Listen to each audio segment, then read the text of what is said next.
స్తుతి స్తుతి స్తుతి చెల్లిస్తుంటున్నాను నాయన.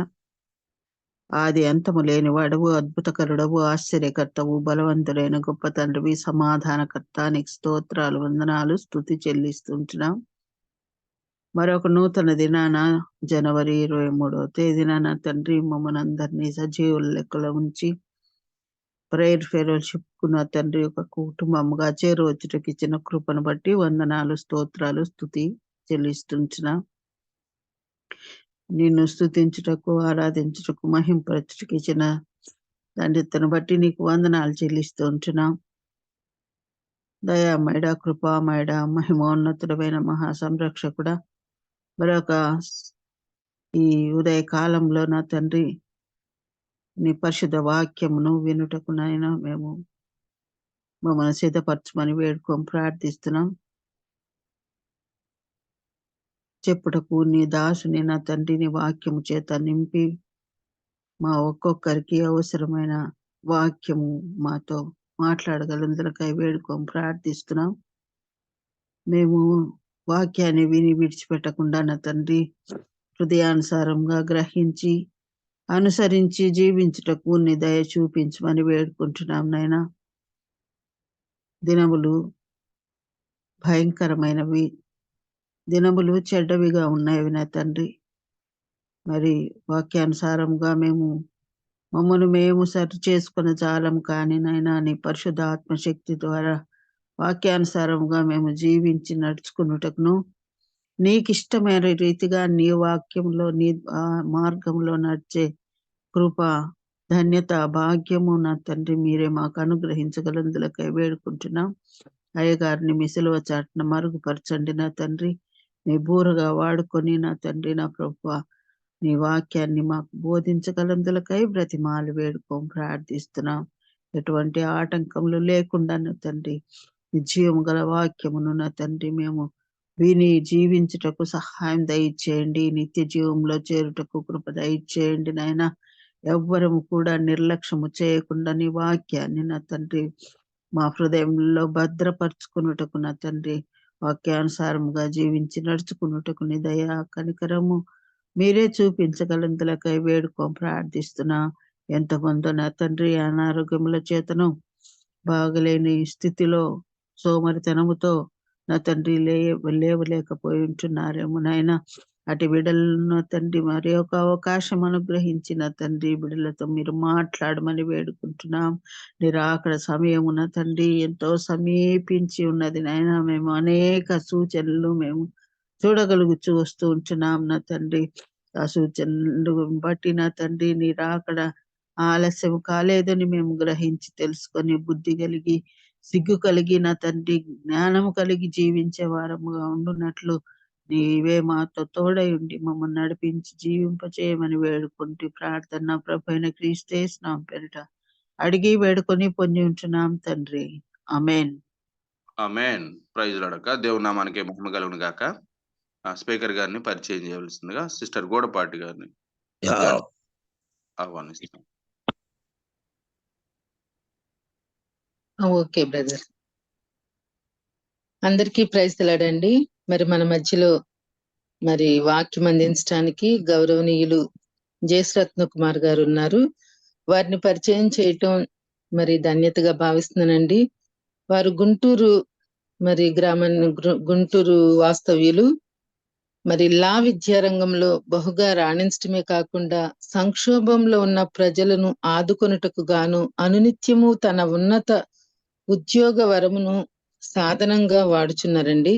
దేవునిని మరియు పొరుగువానిని ప్రేమించినప్పుడు క్రీస్తును అనుసరిస్తూ మెట్రోపాలిటన్ మెజిస్ట్రేట్ గా సమర్థవంతంగా పనిచేయటం ఎంతైనా సాధ్యమే అని వారు నిరూపించారు. చట్టం మరియు న్యాయం గురించి వారికి ఉన్న దైవిక అవగాహన, దాని అనువర్తనంలో వారి కరుణతో కూడిన గ్రహింపులు అవసరతలో ఉన్న అనేక మందికి గొప్ప ఆశీర్వాదం. గౌరవనీయులైన జయశ్రత్న కుమార్ గారు మరియు అతని ప్రియ సతీమణి గారులకు 2 పిల్లలు మోజెస్ మరియు ఏంజలినా. ప్రస్తుతం వారు గుంటూరులో నివసిస్తున్నారు. మరి జయశ్రత్న కుమార్ గారు మనకి చక్కని వాక్యాన్ని అందిస్తారు కదండి. వాక్యం ద్వారా ప్రేమతో కూడిన గద్దింపులు, ప్రోత్సాహం మనకెంతో ఆశీర్వాదకరం. వారిని ప్రేమపూర్వకంగా ఆహ్వానిస్తాం. Welcome brother.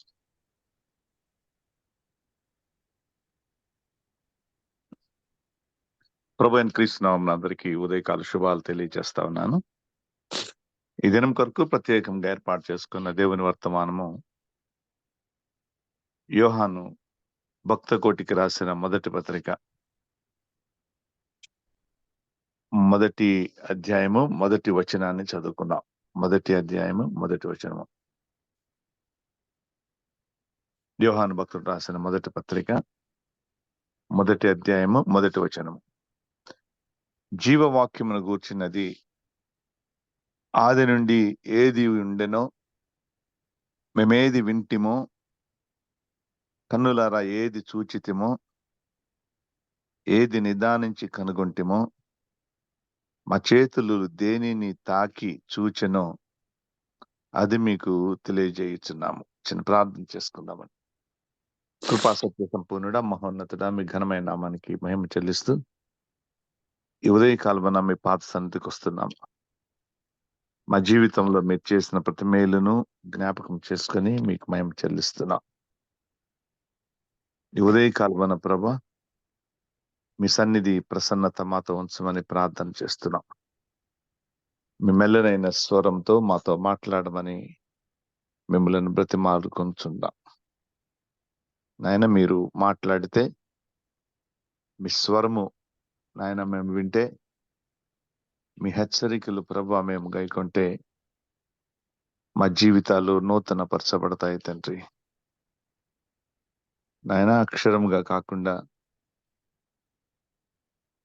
ఆత్మగా తండ్రి మీ వాక్యాన్ని గ్రహించగలిగే ధన్యత, పరిశుద్ధాత్మ నడిపింపు మాకు అనుగ్రహించమని, మా శరీరాత్మలను నూతనపరచమని ఈ ప్రార్థన మా రక్షకుడైన క్రీస్తు యేసు పేరిట వేడుకొని సమర్పిస్తూ ఉన్నాము తండ్రి. ఆమేన్. ఈ ఉదయకాలమును మనం ప్రారంభించుకున్నటువంటి వాక్య భాగము యోహాను భక్తుడు రాసినటువంటి మొదటి పత్రిక 1వ అధ్యాయము 1వ వచనాన్ని చదువుకున్నాం. బైబిల్ గ్రంథంలో అనేక మంది యోహాను అనే పేరు కలిగినటువంటి వ్యక్తులు ఉన్నారు. యోహాను అనే మాటకు అర్థము, జాన్ అనే మాటకు అర్థము గాడ్ హ్యాస్ బీన్ గ్రేషియస్ అని అర్థం. యోహానాన్ అని కూడా అంటారు. తన అర్థము యెహోవా has been gracious. యావే has been gracious. యోహాను అనే మాట ఇక నుంచి మనం ఎప్పుడు విన్నా దేవుడు మన పైన కృప చూపించే దేవుడు అని జ్ఞాపకం తెచ్చుకోవాలి. జాన్ అంటే దేవుడు కృప చూపించే దేవుడు. ఆ పేరు వినగానే మనకు ఒక విషయం అర్థం కావాలి.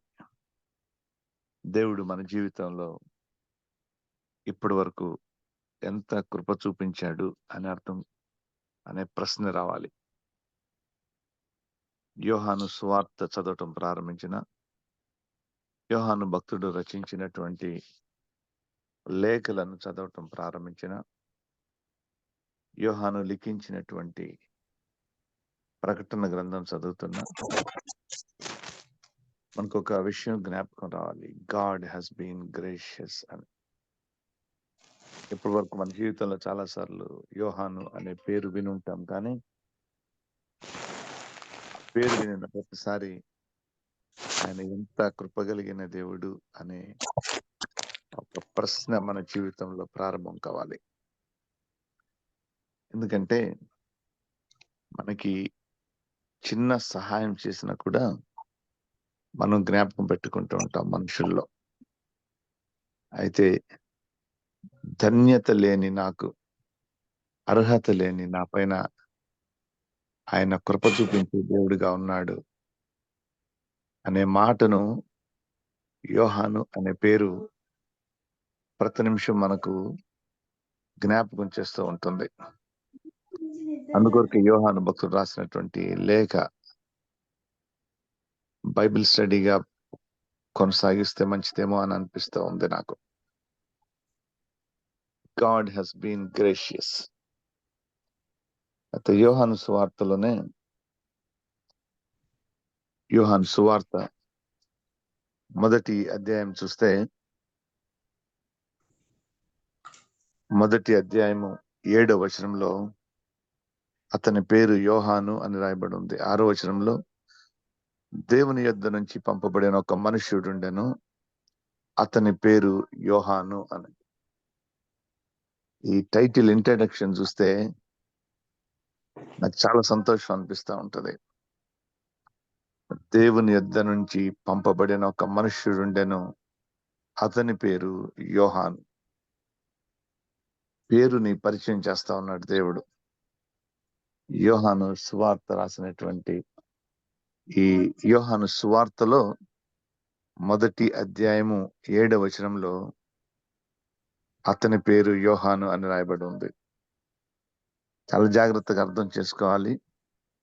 మొదటి అధ్యాయం 7వ వచనంలో ఉన్న యోహాను బాప్తిస్మమిచ్చు యోహాను. యోహాను సువార్తను రచించింది యోహాను, బాప్తిస్మమిచ్చు యోహాను కాదు. యోహాను సువార్తను ఎవరు రచించారో అతనిని గూర్చినటువంటి పరిచయ మాట కాదిది. యోహాను సువార్త మొదటి అధ్యాయం 7వ వచనంలో మనకు పరిచయం చేసినటువంటి యోహాను ఎవరు అంటే ఆయన బాప్తిస్మమిచ్చు యోహాను. ఈ యోహాను మనకు పరిచయం చేసిన సువార్త కూడా యోహానే. యోహాను రచించినటువంటి సువార్త. అయితే 7వ వచనంలో మనకు పరిచయం చేసినటువంటి బాప్తిస్మమిచ్చు యోహాను, అతని మూలముగా అందరూ విశ్వసించున్నట్లు అతడు ఆ వెలుగును గురించి సాక్ష్యమిచ్చుటకు సాక్షిగా ఉండెను అని రాశారు. అంటే మనం చదువుతున్నటువంటి యోహాను భక్తుడు, లేకుంటే బాప్తిస్మమిచ్చు యోహాను గురించినటువంటి ఇంకా ప్రాముఖ్యమైనటువంటి మాట ఏమిటంటే, ఈ బాప్తిస్మమిచ్చు యోహాను మూలముగా అందరూ విశ్వసించినట్లు అతడు ఆ వెలుగును గురించి సాక్ష్యమిచ్చుటకు సాక్షిగా వచ్చెను. అతడు ఆ వెలుగై ఉండలేదు, కానీ ఆ వెలుగును గురించి సాక్ష్యమిచ్చుటకు అతడు వచ్చెను. ఈ బాప్తిస్మమిచ్చు యోహాను వెలుగును గూర్చిన సాక్షి. వెలుగును గూర్చిన సాక్షి. బాప్తిస్మమిచ్చు యోహాను వెలుగును కూర్చిన సాక్షి. ఈరోజు మన జీవితం దేని సాక్షార్థమై నిలబడి ఉంది? ఈరోజు మనము ధ్యానిస్తున్నటువంటి యోహాను, మొదటి పత్రిక రచించినటువంటి యోహాను సువార్తలో ఆయన పరిచయం చేసినటువంటి బాప్తిస్మమిచ్చు యోహాను. కన్ఫ్యూజ్ అవ్వకూడదు. యోహాను సువార్త అదే విధంగా 3 లేఖలు రచించిన యోహాను, ప్రకటన గ్రంథం రాసినటువంటి యోహాను, వీరందరూ ఒక్కటే. యోహాను సువార్త 3 లేఖలు రాసినటువంటి యోహాను పత్రికలు 3 పత్రికలు రాసిన యోహాను, ప్రకటన గ్రంథం రాసినటువంటి యోహాను. ఈ యోహానులందరూ ఒకే ఒక్క వ్యక్తి. దేవుని రొమ్మును, క్రీస్తు రొమ్మును ఆనుకునిన ఆ వ్యక్తి ఈ యోహాను. యోహాను సువార్తలో అది రచించినటువంటి శిష్యుని గుర్చినటువంటి పరిచయంతో ప్రారంభం కాలేదు. అయితే యోహాను సువార్త ఆఖరి అధ్యాయము, ఆఖరి వచనాలలో క్రీస్తు రొమ్మును ఆనుకునిన అతనే ఈ యోహాను సువార్తను రచించినట్లు మనం చూస్తాం. ఈ సంగతులను గూర్చి సాక్ష్యం ఇచ్చుచు ఇవి రాసిన శిష్యుడు ఇతడే, అతని సాక్ష్యము సత్యమని ఎరుగుదము. ఈ సంగతులను గూర్చి సాక్ష్యం ఇచ్చుచు, యోహాను సువార్త 21వ అధ్యాయం 24వ వచనాన్ని చదువుతున్నాను. ఈ సంగతులను గూర్చి సాక్ష్యం ఇచ్చుచు ఇవి వ్రాసిన శిష్యుడు అతడే, అతని సాక్ష్యము సత్యమని ఎరుగుదము.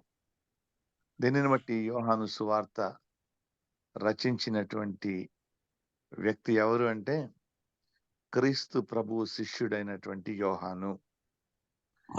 క్రీస్తు ప్రభు శిష్యుడైనటువంటి ఈ యోహాను రాసినటువంటి పత్రికలే 3 పత్రికలు. ఈ యోహాను రచించినటువంటిదే ప్రకటన గ్రంథం. అయితే భక్తుడైనటువంటి లేక శిష్యుడైనటువంటి యోహాను మనకు బాప్తిస్మమిచ్చు యోహానును పరిచయం చేస్తా ఉన్నాడు.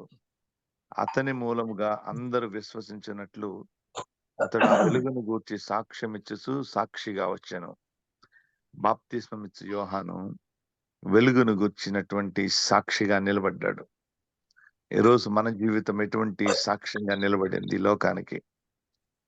నీ వైపు చూసినప్పుడు ఈ లోకము నీ జీవిత విధానం ఎటువంటి సాక్ష్యాన్ని ఇస్తా ఉంది? నువ్వెక్కడ జీవిస్తే అక్కడ నిన్ను గూర్చినటువంటి సాక్ష్యం ఉంటుంది, నిన్ను గూర్చినటువంటి మాటలు ఉంటాయి. ఈ లోకములో ఎటువంటి సాక్ష్యాన్ని మనం పొందుకున్నాం? శిష్యుడైనటువంటి యోహాను, బాప్తిసం యోహాను గురించి రాసినటువంటి మాట ఏమిటంటే ఆయన వెలుగును గూర్చి సాక్ష్యం ఇచ్చుటకు వచ్చెను అని. మనం కూడా దేవుని గూర్చినటువంటి సాక్షులుగా నిలబడాలి అనేది దేవుని కోరిక. మన ఇష్టమైనటువంటి జీవితం జీవిస్తే మన సాక్ష్యం కూడా అలాగే ఉంటుంది. లోకానుసారంగా మనం జీవిస్తే మన సాక్ష్యం కూడా లోకానుసారంగానే ఉంటుంది. లోకం చీకటి కాబట్టి మనము చీకటికి సాక్షులుగా మిగిలిపోతాము.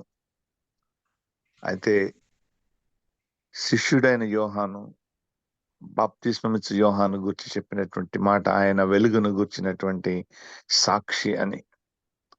అతడు ఆ వెలుగై ఉండలేదు గాని ఆ వెలుగును గూర్చి సాక్ష్యం ఇచ్చుటకు అతడు వచ్చెను. ఈరోజు క్రీస్తును గూర్చి సాక్ష్యం ఇవ్వటానికి మనమందరము ఆయన విశ్వాసులుగా నిలబడేటువంటి వారిగా ఉండాలి. ఈ లోకం మన వైపు చూసినప్పుడు క్రీస్తు ప్రభువును చూపించేటువంటి వారిగా ఉండాలి. ఈ లోకం మన వైపు చూసినప్పుడు ఆయన వెలుగును ఈ లోకానికి చూపించేటువంటి వారిగా ఉండాలి. క్రీస్తు ప్రభువు మన వైపు చూసినప్పుడు ఆయన సన్నిధి ప్రసన్నత ఈ లోకానికి మనం చూపించేటువంటి వారిగా ఉండాలి. ఈ లోకం మన వైపు చూసినప్పుడు ఆయన వాక్యమును, ఆయన వెలుగును, ఆయన ప్రసన్నతను ఈ లోకానికి చూపించేటువంటి వారిగా ఉండాలి. అంతగా ఆత్మీయ జీవితం రూపాంతరం చెందాలి అనేది దేవుని యొక్క ఉద్దేశం, దేవుని యొక్క చిత్తం. మత్తయి సువార్త 4వ అధ్యాయము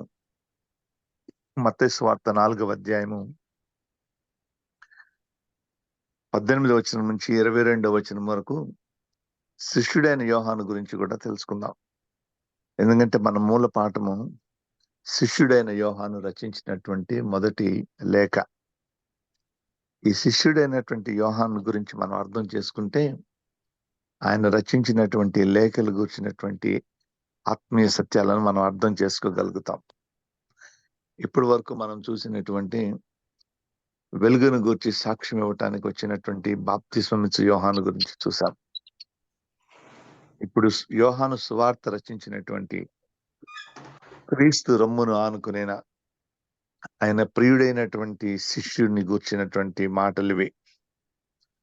18వ వచనం నుంచి 22వ వచనం వరకు యేసయ్య కొంతమంది శిష్యులను సిద్ధం చేసుకుంటా ఉన్నాడు. మత్తయి సువార్తలో ఆయన ప్రారంభ దినాలలో ఆయనను అనుసరించడానికి శిష్యులను ఎన్నుకుంటా ఉన్నాడు. యేసయ్య ఆయన పరిచర్య కొరకు ఎప్పుడు ఎవరిని ఎన్నుకున్నా కూడా వారికి ఉన్నటువంటి టాలెంట్స్ ఏంటో ఆయన గ్రహిస్తూ ఉంటాడు. వారికి ఉన్నటువంటి అనుభవ జ్ఞానం ఏమిటో ఆయన తెలుసుకుంటూ ఉంటాడు. అవతల వైపు ఒకటి మ్యూట్ చేయండి అయ్యా, ఎవరు ఆన్ చేసి ఉంచారు? దయచేసి మ్యూట్ చేయండి, డిస్టర్బెన్స్ ఎక్కువ ఉంటా ఉంది.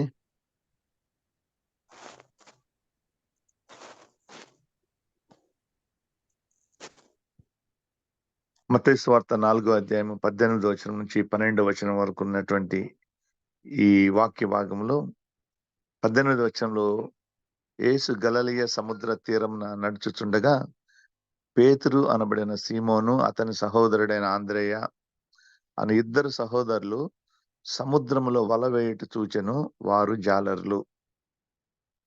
యేసయ్య ఎన్నుకున్నటువంటి ఇద్దరు శిష్యులు మొట్టమొదటగా వారి పేరు పేతురు అనబడిన సీమోను, అతని సహోదరుడైన ఆంద్రేయ. ఈ మాటలు జాగ్రత్తగా జ్ఞాపకం పెట్టుకుందాం. పేతురు అతని సహోదరుడు ఆంద్రేయని దేవుడు గుర్తించాడు. వీరిని ఆయన శిష్యులుగా ఉండటానికి ఎన్నుకున్నాడు. అయితే వీరిని ఎన్నుకోవటానికి కారణం ఏమిటంటే యేసయ్య ఒకటి చూచాడు. ఆయన చూచేటువంటి దేవుడు. యేసయ్య చూచింది ఏమిటంటే ఈ సహోదరులిద్దరూ సముద్రములో వల వేయుట చూచారు. సముద్రములో వల వేయుట అంటే వీరు జాలరులు. వీరు సముద్రములో అగాధమైనటువంటి నీటిలో నుంచి చేపను బయటకు తీసేటువంటి ఆ స్కిల్ కలిగినటువంటి వారు. అందుకే వారు జాలరులు అని రాయబడి ఉంది. అయితే ఇక్కడ యేసయ్య చూసింది ఏమిటంటే వారు వల విసిరిన విధానాన్ని చూచాడు.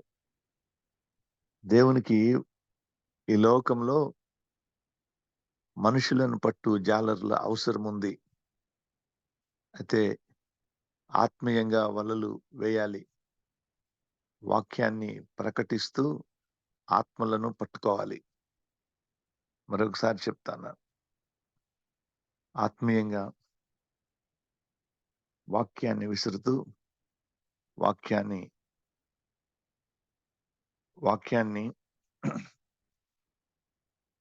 నెట్ వలె విసురుతూ ఆత్మలను పట్టుకునేటువంటి వారిగా ఉండాలి. అందుకే వారు వల వేయటం చూచాడు, వారిని ఎన్నుకున్నాడు. ఎంత అద్భుతం! వారు వల వేసే విధానాన్ని బట్టి వీరు మనుషులను పట్టు జాలరులుగా పనికొస్తారు అనుకున్నాడు. వాళ్ళకున్నటువంటి స్కిల్ దేవుడు చూశాడు. వలని ఎక్కడ వేయాలి, వలని ఎప్పుడు వేయాలి, వలని ఎలా వేయాలి చేపలు పట్టడానికి, ఇది చాలా ముఖ్యం. ఆత్మలు పట్టడానికి కూడా దేవుని కొరకు నిలబడి వాక్యాన్ని ఎక్కడ ప్రచురించాలి, వాక్యాన్ని ఎలా ప్రచురించాలి, వాక్యాన్ని ఎప్పుడు ప్రచురించాలి. అందుకొరకే యేసయ్య చెప్పినటువంటి మాట ఏమిటంటే, నా వెంబడి రండి, నేను మిమ్ములను మనుషులను పట్టు జాలరులుగా చేతునని వారితో చెప్పాను. ఈరోజు మనకున్నటువంటి స్కిల్ దేవునికి ఇవ్వటానికి సిద్ధపడితే ఆయన ఈ లోకంలో మనం ఉపయోగించేటువంటి మన తెలివంతా ఆయన పరిచర్యలో ఎలా ఉపయోగపడతామో చూస్తాడు. మనకున్న స్కిల్, మనకున్న ఆలోచన, మనకున్నటువంటి తెలివి, మనకున్న జ్ఞానము ఆయన రాజ్య వ్యాప్తికి ఎలా ఉపయోగపడుతుందో దేవుడు ఆలోచిస్తాడు. ఒక మాటను జాగ్రత్తగా జ్ఞాపకం పెట్టుకోండి. సహోదరులు సముద్రములో వల వేయుట చూచెను అని రాయబడి ఉంది. యేసయ్య పేతురు ఆంద్రేయ సముద్రములో వల వేయటం చూచాడు. ఇప్పుడు వాక్యంలో ముందు కొనసాగుతూ 21వ వచనానికి వద్దాం.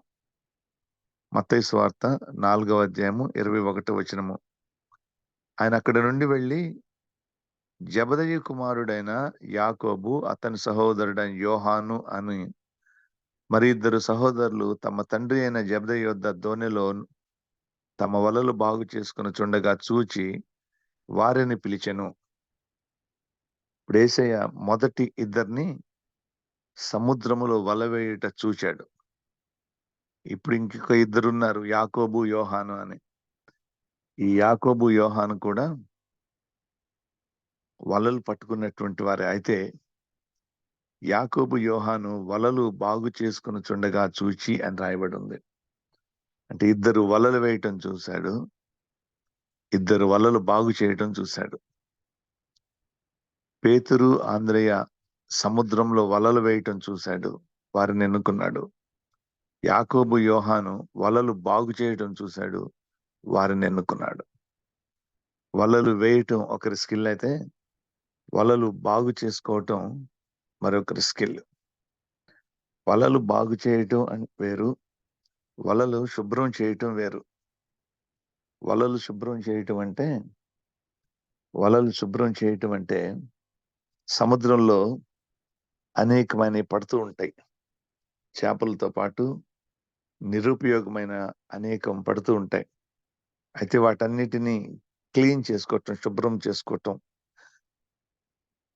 ఇది వలలు శుభ్రం చేసుకోవటం. అయితే బైబిల్ గ్రంథంలో రాసినటువంటి మాట, వలలు శుభ్రం చేసుకోవటం లేదు వీరు వలలను బాగు చేసుకుంటూ ఉన్నారు. వలలు బాగు చేయటం అంటే ఎప్పుడైనా సముద్ర తీరానికి వెళ్తే మనకు అర్థమవుతుంది.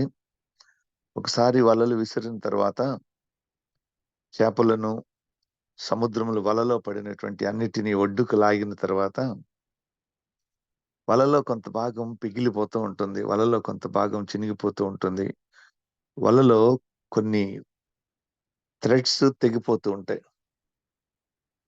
ఆ సమయంలో ఒడ్డును కూర్చొని జాలర్లు ఆ వలలను తిరిగి అల్లుతారు. ఎక్కడెక్కడ తెగిపోయిందో, ఏ ప్రాంతం నుంచి వలలు జారిపోతాయో అలా జారిపోకుండా వాటిని తిరిగి కడుతూ ఉంటారు. పట్టేవాళ్ళు కొంతమంది అయితే పట్టిన చేపలు వల నుండి పారిపోకుండా చూచేటువంటి స్కిల్ మరికొందరిది. వలలు ఎక్కడ వేయాలో తెలిసినటువంటి వారు కొందరైతే వలలో పడిన చేప జారిపోకుండా వలలను బాగు చేసేటువంటి వారు కొంతమంది. ఇంత అద్భుతమైనటువంటి మాటను ధ్యానం చేయడానికి కారణం ఏమిటంటే,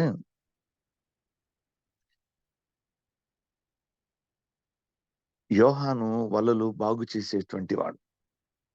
యోహాను వలలను బాగు చేసేటువంటి వాడు. యాకోబు అతని సహోదరుడైన యోహాను మరి ఇద్దరు సహోదరులు తమ తండ్రి అయిన జెబెదయి యొద్ద దోణిలో తమ వలలను బాగు చేసుకొనుచుండగా చూచి వారిని పిలిచెను. వెంటనే వారు తమ దోణెను తమ తండ్రిని విడిచిపెట్టి ఆయనను వెంబడించిరి.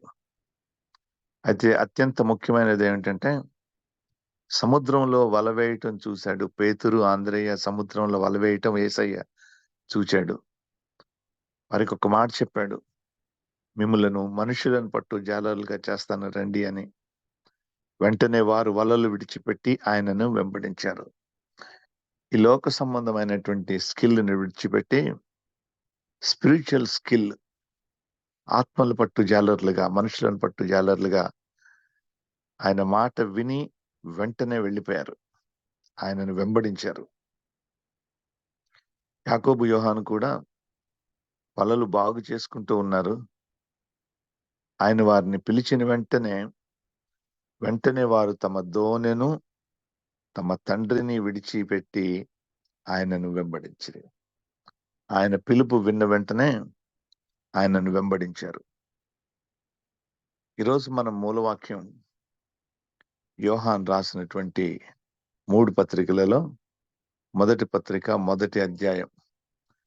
కాబట్టి మొదటి పత్రిక, రెండవ పత్రిక, మూడవ పత్రిక 3 కూడా యోహాను భక్తుడు వలలు బాగు చేసుకొని వలలో పడినటువంటి చేపలు తిరిగి లోకములో పడిపోకుండా ఉండటానికి బోధించినటువంటి లేఖలివి.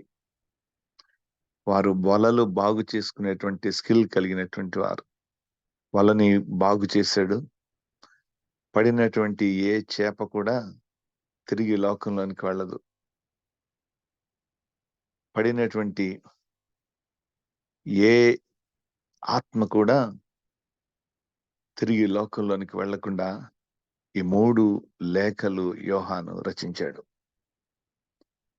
ప్రకటన గ్రంథం చదివిన తర్వాత కూడా వలలో పడినటువంటి ఏ ఆత్మ కూడా, దేవుని చేత పట్టబడినటువంటి ఏ ఆత్మ కూడా తిరిగి లోకంలో పడిపోకుండా ఉండటానికి దేవుడు యోహాను భక్తునితోనే ఈ ప్రకటన గ్రంథాన్ని రచింపచేశాడు. యోహానుకున్నటువంటి గొప్ప స్కిల్, అనుకున్నటువంటి గొప్ప లక్షణం ఏమిటంటే వలలు బాగు చేయటం. పేతురుకున్నటువంటి గొప్ప లక్షణం ఏమిటంటే వలను వేయటం. పేతురు వలను వేస్తే యోహాను వలలో నుంచి చేప వెళ్ళిపోకుండా చూస్తాడు. అందుకొరకే పేతురు ఆంద్రయ్య సముద్రములో వలలు వేయుట చూచెను. యోహాను యాకోబు వలలు బాగు చేయటం చూచి ఈ నలుగురిని ఆయన శిష్యులుగా ఎన్నుకున్నాడు. ఈ నలుగురు శిష్యులుగా ఎన్నుకొనబడిన తర్వాత ఒకసారి అపోస్తల కార్యములు చూద్దాం. అపోస్తల కార్యముల గ్రంథము, అపోస్తల కార్యములు 3వ అధ్యాయము మొదటి వచనం. 3వ అధ్యాయము మొదటి వచనం. పగలు 3 గంటలకు ప్రార్థనా కాలమున పేతురును యోహానును దేవాలయమునకు వెళ్ళుచుండగా పుట్టినది మొదలుకొని ఇద్దరు వెళ్తా ఉన్నారు. ఇప్పుడు మనం ఇద్దరు పేర్లు చదువుకున్నాం. పేతురు, యోహాను దేవాలయంకు వెళ్ళుచుండగా పుట్టినది మొదలుకొని కుంటివాడైన ఒక మనుష్యుడు మోసుకొని పోబడుచుండెను. వాడు దేవాలయంలోనికి వెళ్ళు వారిని భిక్షమడుగుటకు కొందరు ప్రతిదినము వానిని శృంగారమను దేవాలయపు ద్వారమునద్ద ఉంచుచు వచ్చిరి. పేతురు, యోహాను దేవాలయంలో ప్రవేశింపబోచున్నప్పుడు వాడు చూచి భిక్షమడగగా పేతురును యోహానును వానిని తేరి చూచి మా తట్టు చూడుమన్రి. వాడు వాని యొద్ద ఏమైనా దొరుకునని కనిపెట్టుచు వారి యందు లక్ష్యముంచెను. అంతటా పేతురు, వెండి బంగారములు నా యొద్ద లేవు గాని నాకు కలిగినదే నీకు ఇచ్చుచున్నాను. నజరేయుడైన యేసుక్రీస్తు నామమున నడువమని చెప్పి వాని కుడి చెయ్యి పట్టుకొని లేవనెత్తను. వెంటనే వాని పాదములు చీలమండలము బలము పొందెను. వాడు దిగ్గున లేచి నిలిచి నడిచెను. నడుచుచు గంతులు వేయుచు దేవుని స్తుతించుచు వారితో కూడా దేవాలయంలోనికి వెళ్ళెను. వాడు నడుచుచు దేవుని స్తుతించుట ప్రజలందరూ చూచిరి. శృంగారమన్న దేవాలయపు ద్వారమునొద్ద భిక్షము కొరకు కూర్చుండిన వాడు వీడే గదా అని గుర్తెరిగిరి. వానికి జరిగిన దానిని విస్మయంతో నిండిన వారై పరవశులైరి. ఈ సంఘటన మనకు చాలా స్పష్టంగా తెలిసినటువంటి సంఘటనే. అది ఇప్పుడు మనం చదువుకున్నటువంటి వాక్య భాగానికి ఈ సంఘటనకు ఉన్నటువంటి ప్రాముఖ్యత ఏమిటంటే, పేతురు వలలు వేసేటువంటి వాడు. యోహాను వలలో పడినటువంటి ఆత్మలు తిరిగి లోకములో పడిపోకుండా వారిని ఆత్మీయంగా బలపరిచేటువంటి వాడు. అందుకొరకే ఈ సంఘటనలో పేతురు ప్రక్కన యోహాను ఉన్నాడు. పేతురు, యోహాను ఇద్దరు ఈ భిక్షువుని చూశారు. వీరిద్దరు కూడా అక్కడున్నటువంటి భిక్షమడుగుతున్నటువంటి వ్యక్తిని చూశారు. అయితే మాట్లాడటం ప్రారంభించింది మాత్రం పేతురే. స్వస్థత గూర్చినటువంటి వాక్యం కూడా పేతురుని గూర్చిందే. ఈ సంఘటన మొత్తంలో ఎక్కడ కూడా యోహాను నోరు విప్పి మాట్లాడటం మనం చూడం.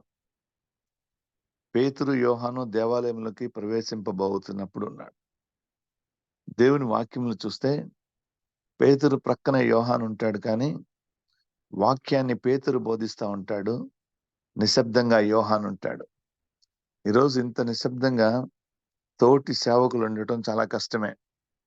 ఈ సంఘటన మొత్తంలో అపోస్తల కార్యములు 3వ అధ్యాయము ఈ మొదటి వచనము నుంచి 10వ వచనం వరకు ఉన్నటువంటి ఈ సంఘటన మొత్తంలో కూడా పేతురు వెంట యోహాను ఉన్నాడు, కానీ యోహాను నోరు విప్పి ఒక్క మాట చెప్పినట్లు కానీ వాక్యాన్ని బోధించినట్లు కానీ మనం చూడం. అయితే పేతురుకి అప్పగించిన పని వల విసురుట, యోహానుకు అప్పగించిన పని వలలో పడిన ఆత్మలు తిరిగి లోకంలోనికి వెళ్లకుండా చూడటం.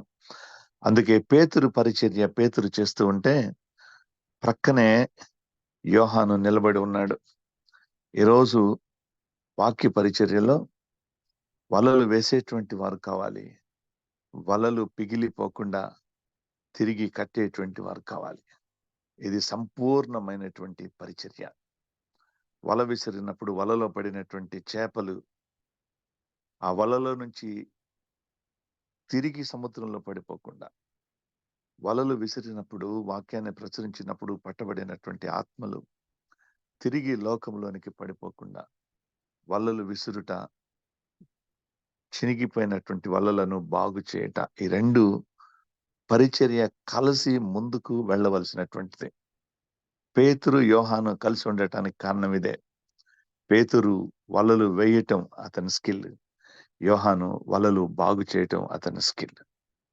ఈరోజు యోహాను రాసినటువంటి 3 పత్రికలు చదివితే ఈ 3 పత్రికలు కూడా విశ్వాసుల కొరకు రాయబడినటువంటి పత్రికలు. ఈ 3 పత్రికలు విశ్వాసుల కొరకు, విశ్వాసులు తిరిగి లోకములో పడిపోకుండా ఉండటం కొరకు రాసినటువంటి పత్రికలు. అందుకే మనం జాగ్రత్తగా చూస్తే ఈ 3 పత్రికలు యోహాను రచించేటప్పుడు ఈ 3 పత్రికల్లో ఆయన యోహాను చెబుతున్నటువంటి మాట ఏమిటంటే, తనను తాను పరిచయం చేసుకున్నటువంటి మాట, లేక తను ఎవరికి ఈ వాక్యాన్ని, ఈ లేఖలను రాస్తూ ఉన్నాడో ఆ మాటలు అర్థం చేసుకోవాలంటే 2వ అధ్యాయము 1వ వచనాన్ని చూద్దాం. యోహాను రాసినటువంటి మొదటి పత్రిక 2వ అధ్యాయము 1వ వచనంలో నా చిన్న పిల్లలారా అని పిలుస్తా ఉన్నాడు. ఈ మాట వింటుంటే ఎంత నిర్మలంగా ఉంది. నా చిన్న పిల్లలారా అని వాక్యం చెబుతా ఉన్నాడు. ఇప్పటి వరకు ఏ పరిచారకుడు కూడా సంఘాన్ని నా చిన్నపిల్లలారా అని సంబోధిస్తూ వాక్యం చెప్పటం నేను వినలేదు. ఏ పాస్టర్ గారు కూడా వాక్యాన్ని పరిచయం చేసేటప్పుడు, ఏ బోధకుడు కూడా వాక్యాన్ని ప్రకటించేటప్పుడు నా చిన్నపిల్లలారా అంటూ వాక్యం చెప్పటం మనం చూడం. ఇంతవరకు నేను కూడా వినలేదు ఎప్పుడు. ఆయన నా చిన్నపిల్లలారా అని చెప్తూ ఉంటే దేవుని సన్నిధిలో దేవుని కొరకు ఎన్నుకొనబడినటువంటి ఆత్మలను హీ స్టార్టెడ్ నరిషింగ్. అంటే వాటిని ఎలా పెంచాలి, ఆత్మీయంగా ఎలా అభివృద్ధి చేయాలి, ఆత్మీయంగా ఎలా బలపరచాలి అనే ఆలోచన యోహానులో ఉంది. యోహాను వల విసిరేటువంటి వాడు కాదు. యోహాను వలను బలపరిచేటువంటి వాడు, వలను తిరిగి కట్టేటువంటి వాడు. పట్టబడిన ఆత్మలు తిరిగి పడిపోకుండా లోకంలో ఆయన జాగ్రత్త తీసుకునేటువంటి వాడు. అందుకొరకే వీరందరినీ నా పిల్లలారా అని పిలుస్తాం. 7వ వచనం కూడా మొదటి పత్రిక 1వ అధ్యాయము 7వ వచనంలో ప్రియులారా అని పిలుస్తున్నాడు. ఎంత చక్కటి ప్రేమ కలిగినటువంటి మాట. 2వ అధ్యాయం 17వ వచనము, 2వ అధ్యాయము 17వ వచనము, 2వ అధ్యాయం 28వ వచనం చూద్దాం. 28వ వచనం, కాబట్టి చిన్నపిల్లలారా అంటూ ఉన్నాడు. కాబట్టి చిన్నపిల్లలారా, వాక్యం చిన్న పిల్లలుగా ఆత్మీయంగా దేవుని సన్నిధిలో దేవుడు ఎన్నుకునేటువంటి ఆత్మలను బలపరచడానికి యోహాను రాస్తున్నటువంటి పత్రికలు ఇవి. అందుకే వారిని కాబట్టి చిన్నపిల్లలారా, ఆయన ప్రత్యక్షమగినప్పుడు, ఆయన ఆగమం నందు మనము ఆయన ఎదుట సిగ్గుపడక ధైర్యము కలిగి ఉండున్నట్లు మీరు ఆయన యందు నిలిచి ఉండుడి. మీరు పట్టబడ్డారు, ఇప్పుడు మీరు ఆయన సన్నిధిలో నిలబడేటువంటి వారిగా ఉండాలి. ఇది ఈ లేఖనం యొక్క చాలా ప్రాముఖ్యమైనటువంటి అంశము. ఈ లేఖలు ఎందుకు రాస్తా ఉన్నాడంటే, చిన్నపిల్లలారా మీరు ఆయన ఆగములు, అంటే తిరిగి రానైనటువంటి క్రీస్తు ప్రభు సన్నిధిలో మీరు నిలిచి ఉండులాగున, ఆయన కొరకు పట్టబడినటువంటి మీరు తిరిగి లోకములో పడిపోకుండా ఆయన యందు నిలిచి ఉండుడి అని చెప్తున్నాడు. ఆత్మీయంగా బలపరిచేటువంటి లేఖలు ఈ 3 లేఖలు. ఇంకొక మాట కూడా 3వ అధ్యాయం 7వ వచనము, 3వ అధ్యాయము 7వ వచనం, చిన్నపిల్లలారా ఎవనిని మిమ్మును మోసపరచనీయకుడి అని చెప్తున్నాడు. ఈరోజు పట్టబడిన తర్వాత, దేవుని కొరకు ఒక ఆత్మ పట్టబడిన తర్వాత ఇక మోసం చేసే బోధకులు తయారైపోతారు. ఈ మోసం చేసేటువంటి బోధకుల గురించి, వారెవరు మిమ్మల్ని మోసపరచకుండా ఉండనట్లు మిమ్మల్ని మీరు చూచుకొనిడి అని చెప్తాను. 3వ అధ్యాయం 7వ వచనంలో, చిన్నపిల్లలారా ఎవనిని మిమ్మును మోసపరచనీయకుడి, ఆయన నీతిమంతుడైనట్లు నీతిని జరిగించు ప్రతివాడు నీతిమంతుడు. అయితే ఈ లేఖలన్నిటిలో కూడా 3 లేఖల్లో కూడా యోహాను రాసినటువంటి ఈ పత్రిక ఈ ఈ లేఖల్లో 3వ అధ్యాయం 13వ వచనంలో సహోదరులారా అని పిలుస్తా ఉన్నాడు. 4వ అధ్యాయం 1వ వచనంలో, 4వ అధ్యాయం 7వ వచనంలో ఈ మాటలన్నిట్లో కూడా ప్రియులారా అని పిలుస్తా ఉన్నాడు.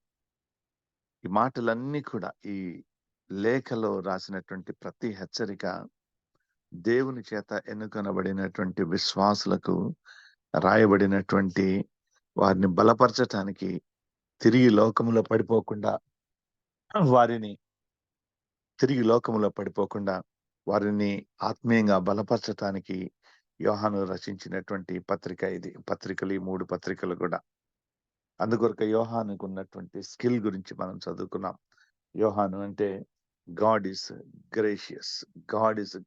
ఎందుకంటే ఆయన కొరకు పట్టబడిన ఏ ఆత్మ తిరిగి లోకంలో పడిపోకూడదు అని ఆయన ఉద్దేశము. ఇది ఆయన మన యందు చూపినటువంటి కృప.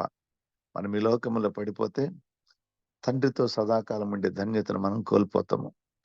అందుకే తండ్రితో సదాకాలం ఉండే ధన్యతను మనం పొందుకోవాలి అంటే దేవుని కొరకు మనము ఏర్పాటు చేయబడటము, దేవుని కొరకు మన ఆత్మలు పట్టబడటమే కాదు, ఆయన తిరిగి రానయ్యున్న సమయంలో ఆయన సన్నిధిలో నిలబడగలిగేటువంటి ధన్యతను, తండ్రితో సదాకాలం ఉండేటువంటి ధన్యతను మనం పొందుకోవాలి. అంటే దేవుని చేత పట్టబడిన తర్వాత ఆత్మలను బలపరుచుకోవాలి, తిరిగి లోకములో పడిపోకుండా. ఈ ఉద్దేశంతో రాసినటువంటి లేఖలే ఈ 3 లేఖలు. ఇంకొక ప్రాముఖ్యమైనటువంటి అంశం ఏమిటంటే, ఏ లేఖ చూసినా కూడా, రచించినటువంటి ఏ లేఖలు చూసినా కూడా ప్రారంభంలో దీన్ని సాల్యుటేషన్ అని అంటారు. ప్రతి లేఖకు సాల్యుటేషన్, దాంతో ప్రారంభమవుతుంది. కొలస్సీలకు రాసినటువంటి పత్రిక అపోస్తులుడైన పౌలు ప్రారంభంలో ఇలా రాశాడు. 1వ అధ్యాయం 1వ వచనం. కొలస్సీలోనున్న పరిశుద్ధులకు అనగా క్రీస్తునందు విశ్వాసులైన సహోదరులకు దేవుని చిత్తము వలన క్రీస్తు యేసు అపోస్తులుడైన సౌలును, సహోదరుడైన తిమోతియు శుభమని చెప్పి రాయినది. మన తండ్రి అయిన దేవుని నుండి కృపా సమాధానం మీకు కలుగును గాక. ఈ వచనాన్ని సాల్యుటేషన్ వర్స్ అంటారు. ప్రతి లేఖలో కూడా సాల్యుటేషన్ వర్స్ ఉంటది. అంటే ప్రారంభంలో, ఇప్పుడైతే మనం ఉత్తరాలు రాసేటువంటి జనరేషన్ కాదు, మన చిన్నతనంలో ఉత్తరాలు రాసేటప్పుడు తల్లిదండ్రులకు నమస్కరించి రాయినది అని రాస్తాము. తల్లిదండ్రులకు నమస్కరించి మీ చిన్న కుమారుడు రాయినది అని రాస్తాము. ఇట్లా ఉత్తరాలు రాసే అవసరము, అలవాటు లేక అసలు అటువంటివంటూ ఉంటాయి అనేది ఈ కొత్త జనరేషన్లో ఎవరికి తెలియదు. మన చిన్నతనంలో స్కూల్లో చదువుకుంటున్నా, కాలేజీలో చదువుకుంటున్నా, ఏదైనా పని మీద ప్రక్క గ్రామానికి వెళ్ళినా ఉత్తరం రాసేవాళ్ళం. తల్లిదండ్రులు కూడా నీ తండ్రి దీవించి రాయినది అని ప్రారంభిస్తాడు. ఈ మొదటి భాగాన్ని సాల్యుటేషన్ వర్స్ అని అంటారు. కొలస్సీ సంఘానికి రాస్తూ పౌలు తనను తాను పరిచయం చేసుకుంటున్నాడు. నీ కుమారుడు రాయినది, తల్లిదండ్రులకు నమస్కరించి నీ కుమారుడు రాయినది అంటే కుమారుడు తల్లిదండ్రులకు రాస్తున్నాడు అని. దీవించి, తండ్రి అయిన నేను నిన్ను దీవించి రాయినది అని తండ్రి దీవించి రాయటం ప్రారంభిస్తాడు. అంటే రాస్తున్నది ఎవరు, ఎవరికి రాస్తున్నారు అనే ఈ 2 మాటలు మొట్టమొదట ఉన్న సాల్యుటేషన్ వర్స్ లో అర్థమవుతాయి మనకి. ప్రతి లేఖలో కూడా మొదట ఈ సాల్యుటేషన్ వర్స్ ఉంటుంది. కొలస్సీ సంఘానికి రాస్తూ పౌలు భక్తుడు చెప్పిన మాట, కొలస్సీలో ఉన్న పరిశుద్ధులకు, అంటే ఈ మాట, ఈ లేఖ కొలస్సీ సంఘానికి రాస్తున్నారు అని అర్థం. అనగా క్రీస్తునందు విశ్వాసులైన సహోదరులకు. కొలస్సీ సంఘంలో ఉన్న పరిశుద్ధులు అంటే ఎవరంటే క్రీస్తునందు విశ్వాసులైన సహోదరులకు ఎవరు రాస్తున్నారు అంటే, దేవుని చిత్తం వలన క్రీస్తు యేసు అపోస్తుడైన పౌలును, సహోదరుడైన తిమోతి శుభమని చెప్పి రాయినది. ఎవరు రాస్తూ ఉన్నారంటే పౌలు భక్తుడు మరియు తిమోతి కలిసి కొలస్సీ సంఘంలో ఉన్నటువంటి పరిశుద్ధులకు రాస్తూ ఉన్నాడు. ఎవరు ఎవరికి రాస్తున్నారో చాలా స్పష్టంగా లేఖలోనే రాస్తూ ఉంటారు. కొరింథీ సంఘానికి రాసిన మొదటి పత్రికలో కూడా మొదటి అధ్యాయము 1వ వచనం. దేవుని చిత్తము వలన యేసుక్రీస్తు యొక్క అపోస్తలుడిగా ఉండుటకు పిలువబడిన పౌలును సహోదరుడైన సోస్తనేనును కొరింథులోనున్న దేవుని సంఘమునకు అనగా క్రీస్తు యేసునందు పరిశుద్ధపరచబడిన వారై పరిశుద్ధులుగా ఉంచుటకు పిలువబడిన వారికిని మనకును ప్రభువుగా ఉన్న మన ప్రభువైన యేసుక్రీస్తు నామమున ప్రతి స్థలములో ప్రార్థించు వారికి అందరికీ శుభం అని చెప్పి రాయినది.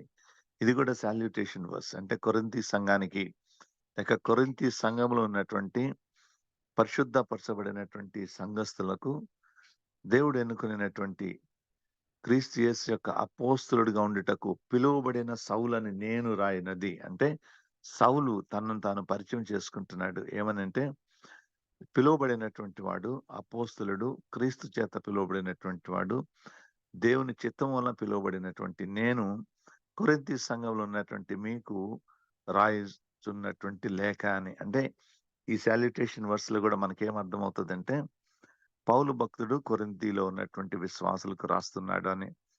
రోమీయులకు రాసినటువంటి పత్రికలో కూడా తనను తాను పరిచయం చేసుకుంటూ యేసుక్రీస్తు దాసుడను అపోస్తులుగా ఉండుటకు పిలువబడిన వాడును దేవుని సువార్త నిమిత్తము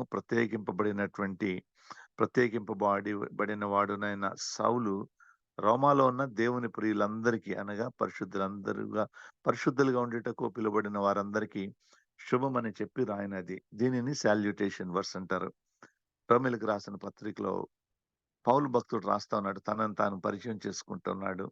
యేసుక్రీస్తు దాసుడను నేను, యేసుక్రీస్తు పరిచర్య కొరకు పిలువబడినటువంటి వాడను, దేవుని స్వార్థ మూలంగా ప్రత్యేకించబడినటువంటి నేను అని తనను తాను పరిచయం చేసుకుంటా ఉన్నాడు. అది ఎవరికి రాస్తున్నాడు అంటే రోమాలో ఉన్న దేవుని ప్రియులందరికీ రాస్తున్నాను అని చెప్పాడు. రోమా సంఘానికి, ఆ దేశంలో ఉన్నటువంటి ప్రియులందరికీ రాస్తూ ఉన్నానని. ఇవి కొన్ని ఉదాహరణలు నేను ఎందుకు చదివాను అంటే ప్రతి లేఖ ప్రారంభంలో సాల్యుటేషన్ వర్స్ అని ఉంటుంది. సాల్యుటేషన్ వర్స్ అంటే తనని అంటే లేఖ లిఖించినటువంటి వాని పరిచయ వాక్యము, తన ఆత్మీయ స్థితి. రెండోది ఎవరి కొరకు దీనిని రాస్తూ ఉన్నారో దానిని గూర్చినటువంటి వివరాలు ఉంటాయి. అయితే మనం చదువుకున్నటువంటి వాక్య భాగం ప్రారంభం చూస్తే జీవవాక్యమును గూర్చినది ఆది నుండి ఏది ఉండెనో అని ప్రారంభమైంది. మేమేది వింటిమో, కన్నులారా ఏది చూచితమో, ఏది నిదానించి కనుగొంటిమో, మా చేతులు దేనిని తాకి చూచెనో అది మీకు తెలియచేయుచున్నాము. అయితే ఈ మాటలు చూస్తే ఇది ప్లూరల్లో ప్రారంభించబడింది. మేము అంటా ఉన్నాడు. జీవవాక్యం కూర్చున్నది ఆది నుండి ఏది ఉండెనో మేమేది వింటిమో అని చెప్తా ఉన్నాడు. మేమేది వింటిమో అంటే ఎంతమంది ఈ లేఖను రాసి ఉండొచ్చు అని మనకు అనిపించవచ్చు. అయితే ఇక్కడ సాల్యుటేషన్ వర్స్ ఈ వాక్యంలో, ఈ లేఖలో లేదు. సాల్యుటేషన్ వర్స్ లేదు మొదటి లేఖలో. అయితే రెండవ లేఖను చూస్తే యోహాన్ రాసినటువంటి 2వ ఉత్తరం 1వ వచనం, అంటే దీనిలో ఒకే ఒక అధ్యాయం ఉంటుంది కాబట్టి 1వ వచనం అన్నాను. పెద్దనైన నేను అని చెప్పాడు. పెద్దనైన నేను ఏర్పరచబడినదైన అమ్మగారికిని ఆమె పిల్లలకును శుభమని చెప్పి రాయినది. ఇక్కడ చాలా స్పష్టంగా ఉంది. దీనిని సాల్యుటేషన్ వర్స్ అంటారు. అంటే మొదటి గ్రంథంలో, మొదటి లేఖలో సాల్యుటేషన్ వర్స్ లేదు. ఎవరికి రాస్తున్నారో లేదు. కానీ రెండవ లేఖలో పెద్దనైన నేను ఎల్డర్ అని తనను తాను డిక్లేర్ చేసుకుంటున్నాడు. దేవుని క్రీస్తు ప్రభు ఎన్నుకున్నటువంటి శిష్యుల్లో ఎక్కువ కాలం జీవించినటువంటి శిష్యుడు యోహాను తనను తాను పెద్దనైన నేను అని చెప్తున్నాడు. మొదటి అధ్యాయంలో, మొదటి లేఖలో చూస్తే 2 అధ్యాయము 1వ వచనంలో చిన్నపిల్లలారా అంటా ఉన్నాడు. 2వ అధ్యాయం 18వ వచనంలో చిన్నపిల్లలారా అంటా ఉన్నాడు. 2వ అధ్యాయం 17వ వచనము, 2వ అధ్యాయం 28వ వచనంలో వీటన్నిటిలో కూడా చిన్నపిల్లలారా అని పిలుస్తూ 2వ లేఖకు వచ్చేటప్పటికి పెద్దనైన నేను అన్నాడు. ఎంత చక్కగా ఉందండి. పెద్దనైన నేను చిన్నపిల్లలైన మీకు రాస్తా ఉన్నాను. ఆత్మీయంగా మీరు ఎలా బలపడాలి, తిరిగి లోకంలో పడకుండా ఉండటానికి మీరు ఏ జాగ్రత్తలు తీసుకోవాలి అనేది మీకు తెలియచేస్తున్నాను అని పెద్దనైన నేను అని చెప్పుకున్నాడు. తన పేరు కూడా ఇక్కడ రాయబడలేదు. పెద్దనైన నేను ఏర్పరచబడినదైన అమ్మగారికిని ఆమె పిల్లలకు శుభమని చెప్పారు ఆయనది. ఈ లేఖ అంటే ఒకే ఒక అధ్యాయం ఉన్నటువంటి 2వ లేఖ ఒక అమ్మకు వారి పిల్లలకు రాస్తున్నటువంటి లేఖ ఇది. తన మినిస్ట్రీలో సహాయం చేసినటువంటి ఒక తల్లికి రాస్తున్నటువంటి లేఖ ఇది. 3వ లేఖ దగ్గరికి వద్దాం. యోహాను రాసినటువంటి 3వ పత్రికకి. ఈ పత్రిక కూడా ప్రారంభంలో పెద్దనైన నేను సత్యమును బట్టి ప్రేమించు ప్రియుడైన గాయకు శుభం అని చెప్పి రాయినది. 2వ లేఖ ఒక తల్లికి రాస్తే, ఈ 3వ లేఖ తనకు ప్రియుడైన తనకిష్టమైనటువంటి ఒక వ్యక్తికి రాస్తా ఉన్నాడు. అయితే మొదటి ఈ 2, 3 లేఖలు పెద్దనైన నేను అమ్మగారికి రాసినటువంటి లేఖ అని ఉంది. పెద్దనైన నేను ప్రియునికి రాస్తున్నటువంటి లేఖ అని ఉంది. అయితే మొదటి లేఖలో సాల్యుటేషన్ వర్స్ లేదు. ఈ సాల్యుటేషన్ వర్స్ లేకపోవడానికి కారణం ఏమిటంటే, ఆయన ఒక వ్యక్తికి లేక ఒక సంఘానికి ఉద్దేశించి రాసినటువంటి పత్రిక కాదు.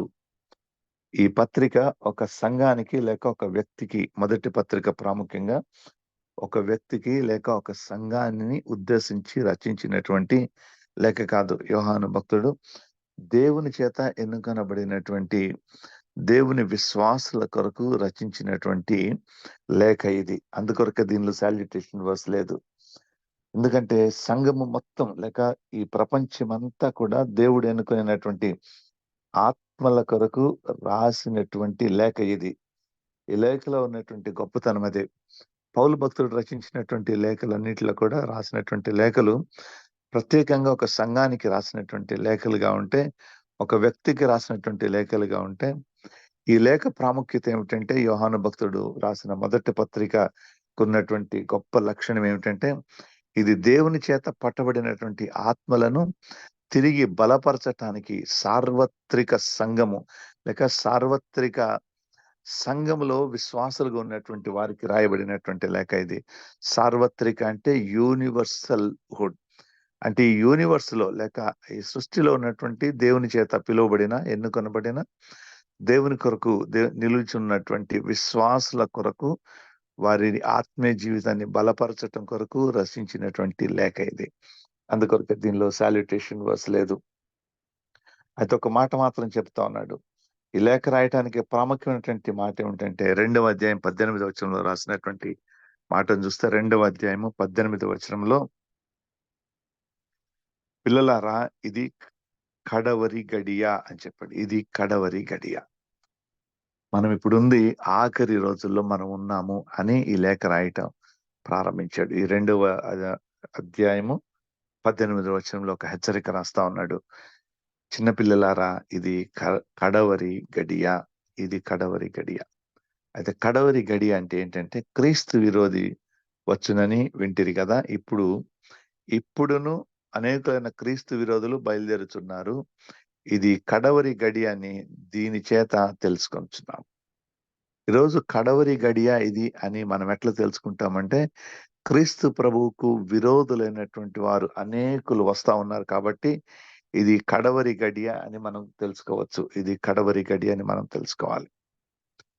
ఈ హెచ్చరిక ఎవరి కొరకు అంటే, దేవుని చేత ఎన్నుకొనబడిన ఆత్మల కొరకు క్రీస్తు ప్రభు యోహాను భక్తుని చేత చెప్తున్నటువంటి హెచ్చరిక.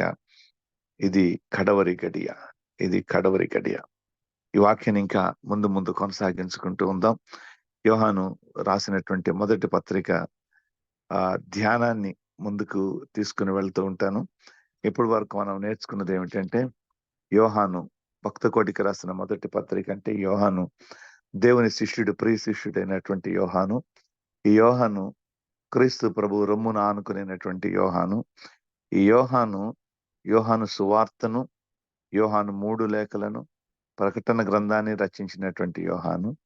యోహాను అనే పేరు వినగానే మనం జ్ఞాపకం పెట్టుకోవాలి, God is so gracious. God has been gracious అనే మాటను జ్ఞాపకం పెట్టుకోవాలి. యోహాను రాసినటువంటి ఈ పత్రికకు చాలా బైబిల్ గ్రంథాల్లో హెడ్ నోట్ ఏం రాశారంటే, యోహాను భక్త కోటికి రాసిన మొదటి పత్రిక అని రాశారు. భక్త కోటికి అంటే దీనిలో సాల్యుటేషన్ లేదు. అంటే సాల్యుటరీ వర్స్ ఎందుకు లేదు అంటే, ఇది భక్త కోటికి రాసినటువంటిది. భక్త కోటి అంటే దేవుని చేత ఎన్నుకొనబడిన ఆత్మల కొరకు రాయబడినటువంటిది. దేవుడు ఈ యోహానును శిష్యునిగా ఎందుకు ఎన్నుకున్నాడు అంటే, is a specially skilled to knit to repair the నెట్ని లేక వలలను బాగు చేయటంలో స్కిల్ ఉంది. అంటే దేవుని చేత ఎన్నుకొనబడినటువంటి భక్తులకు తిరిగి లోకంలో పడిపోకుండా ఉండటానికి దేవుడు ఎన్నుకున్నాడు. పేతురు భక్తుడిని అయితే దేవుడు వల విసరట ఉన్న స్కిల్ని బట్టి ఎన్నుకుంటే, యోహాను తిరిగి వలను పిగిలిపోకుండా పడినటువంటి ఆత్మలు లేక దేవుని చేత పట్టబడిన ఆత్మలు తిరిగి లోకంలో పడిపోకుండా ఉండటానికి వలలను కట్టేటువంటి వాడు, వలలను రిపేర్ చేసేటువంటి వాడు, వాటిని బాగు చేసేటువంటి స్కిల్ ఉన్నటువంటి వాడు యోహాను భక్తుడు రాసినటువంటి పత్రిక. ఈ పత్రిక ధ్యానాన్ని ముందు సంతోషంగా ఎక్స్పీరియన్స్ చేద్దాం. మరొకసారి మొదటి పత్రిక 1వ అధ్యాయము 1వ వచనాన్ని చదివి ముగిస్తాను. జీవవాక్యమును గూర్చినది ఆది నుండి ఏది ఉండెనో, మేమేది వింటిమో, కన్నులారా ఏది చూచితిమో, ఏది నిదానించి కనుగొంటిమో, మా చేతులు దేనిని తాకి చూచెనో అది మీకు తెలియచేయుచున్నాము. ప్రార్థన చేసుకుందాం. కృపాసత్య సంపూర్ణుడా, మహోన్నతుడా, మీ ఘనమైన నామానికి మహిమ చెల్లిస్తూ మీ పాత సందుకు వస్తున్నాం తండ్రి. ఆయన యోహాను భక్తుని ద్వారా భక్త కోటికి రచించినటువంటి భక్త కోటికి మీరు రాయించినటువంటి ఆత్మ ద్వారా మీరు రాయించినటువంటి లేఖను మేము ధ్యానం చేస్తున్నాం ప్రభువా.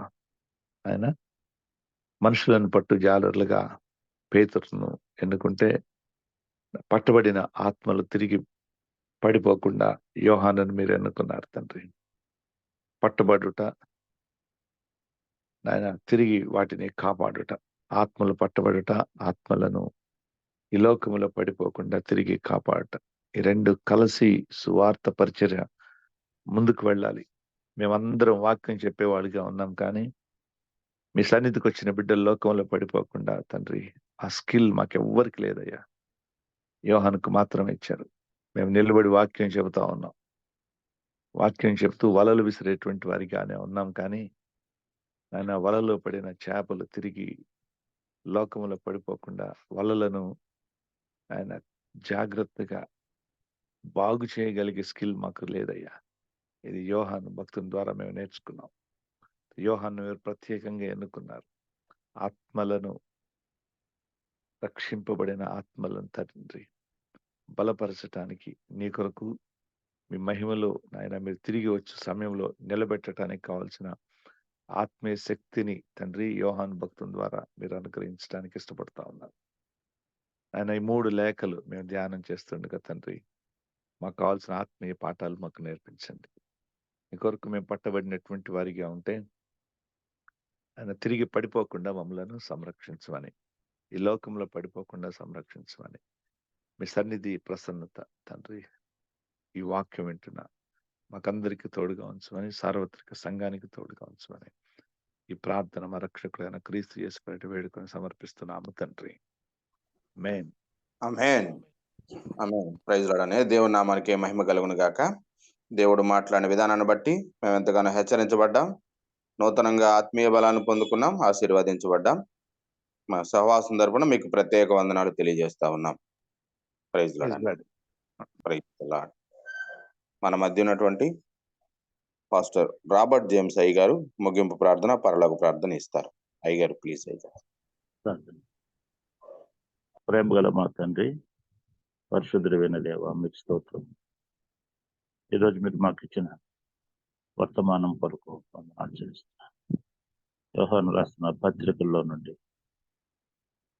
దేవ మాతో మాట్లాడినందుకే మొదటిగా నువ్వెంత యోహాను పేరును బట్టి దాని అర్థములో నుండి మేడలు నువ్వెంతో కృపగల దేవుడు అని దేవ మరొకసారి దేవ మేము జ్ఞాపకం చేసుకుంటున్నాం. ప్రభువాన్ని పొందనాలు. యోహాను రాసిన పత్రికలు బట్టి నీకు స్తోత్రము. భక్త కోటికి ప్రపంచంలో చెదిరి ఉన్న సార్వత్రిక సంఘమునకు, కోట్లాది మంది నీ భక్తులకు దేవ మేము ఈ లోకంలో నుండి మరి పట్టబడి, చేపల వలె పట్టబడి నీ వలలోనికి వచ్చి మళ్ళా లోకంలోనికి జారిపోకుండా యోహాను భక్తులు లాంటి వారిని వారి రాసిన పత్రికల ద్వారా మమ్మల్ని కాపాడుచున్నందుకై నీకు వందనాలు. సంఘములో కూడా ఆత్మలను పట్టేవారు, ఆత్మను మళ్ళా తిరిగి లోకంలో వెళ్ళిపోకుండా వారి జీవితాలను బాగు చేసేవారు, వాళ్ళను బాగు చేసేవారు, సంఘమును కాపాడేవారిని లేపమని ప్రార్థన చేస్తున్నాం. ప్రభువానికి వందనాలు, స్తోత్రం. దేవుని దాసనం ద్వారా ఈరోజు మాకు ఇచ్చిన ఈ వర్తమానాన్ని బట్టి దేవ మేము ఎంతో బలపరచబడి ఉన్నాం, నేర్చుకుని ఉన్నాం. ప్రభువానికి వందనాలు, స్తోత్రములు. దేవ మాకు నీ వాక్యమును నాయన పుస్తకం రూపంలో దేవ మాకు మా చేతిలో పెట్టి మళ్ళా దాన్ని వివరించుటకు సేవకులనిచ్చి రోజు రోజు మమ్మల్ని పోషిస్తున్నందుకే నీకు వందనాలు. ఈ ఆత్మ ద్వారా మమ్మల్ని బలపరుస్తున్నందుకు వందనాలు. దేవ ఈ దినమంతా మీరు మాకు తోడుగా ఉండండి. సంబంధించిన సేవకుని వారి యొక్క సేవ వృత్తితో పాటు నాయన నీ గొప్ప సేవ చేయించుండగా వారిని వారి కుటుంబం నీకును బలపరిచి క్రైస్తవ లోకంలో వాడుకోమని ప్రార్థిస్తున్నాం. ఈరోజు ఈ యజ్ఞంలో పాల్గొన్న ప్రతి ఒక్కరిని ప్రభువ నీ వాక్యం ద్వారా బలపరిచి అన్నావని నమ్ముచు మీకే స్తుతులు, స్తోత్రాలు, వందనాలు చెల్లిస్తూ యేసు ప్రభు వారి పరిశుద్ధ నామములో ప్రార్థించి స్తుతించి వేడుకొనుచున్నాను మా తండ్రి. ఆమేన్. ఆమేన్. పరలోకమందున మా తండ్రి, నీ నామం పరిశుద్ధపరచబడిన గాక, ఈ రాజ్యము వచ్చిన గాక, నీ చిత్తము పరలోకమున నెరవేర్చినట్లు భూమి మీద నెరవేరును గాక. మాకు కావలసిన అనుదిన ఆహారం ఏడుమకు దయచి మా ఎడల అపరాధం చేసిన వారిని మేము క్షమించి ఉన్న ప్రకారము మా అపరాధము క్షమించు. మమ్మల్ని శోధనలను తేకాకి నుండి తప్పించు. ఎందుకంటే రాజ్యము, శక్తియు, మహిమయు నిరంతరము నీవే అన్నావు మా తండ్రి. ఆమేన్. తొట్టెలకుండా మిమ్మల్ని కాపాడుకుని తన మహిమ ఎదురు నిర్దోషులుగా మిమ్మల్ని ఆనందముతో నిలవబెట్టకును శక్తి గల మన రక్షకుడైన అద్వితీయ దేవుని ప్రేమయు ప్రభువైన యేసుక్రీస్తు వారి కృపయు పరిశుద్ధాత్మిక శక్తియు తనకు సమృద్ధిగా త్రియేక దేవుడు అనుగ్రహించిన గాక. ఆమేన్. ఆమేన్. ఆమేన్. ప్రైజ్ లార్డ్ అయ్య గారు. దేవుని నామానికి మహిమ కలుగును గాక. రాబర్ట్ జేమ్స్ గారికి మన సహవాసం తరపున ప్రత్యేక వందనాలు తెలియజేస్తా ఉన్నాం. మరి అదే విధంగా ఈరోజు మనకు వాక్యాన్ని అందించి మనం బలపరిచినటువంటి అన్నయ్య గారికి ప్రత్యేక వందనాలు తెలియజేస్తా ఉన్నాం. కూడి వచ్చిన ప్రతి ఒక్కరికి పేరు పేరున ప్రత్యేక వందనాలు తెలియజేస్తా ఉన్నాం. కూడిక ముగించబడిందండి. Have a nice day. Thank you అనండి.